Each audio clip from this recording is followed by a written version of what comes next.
Hey guys, welcome back to our YouTube channel Tech and Cryptos. Today in this video, let's learn about how to cancel your order on Amazon. So let's get started. At first, let's get into any browser and search for amazon.com. So here we are. Make sure you log into it. Once you are done, you'll be able to see your name over here. Now, since we are canceling the orders, we can see this option called returns and orders over here. Simply tap on this.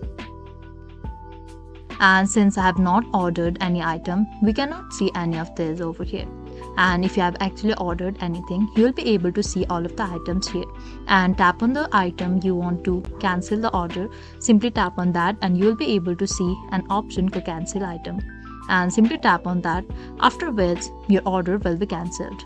Once you are done with the cancellation of orders, we'll be able to see the cancelled orders in this. Simply tap on this. And here will be the list of all of your cancelled orders. So this is all we can do to cancel your order on Amazon. I hope you liked the video. Please do like and subscribe. Thanks for watching.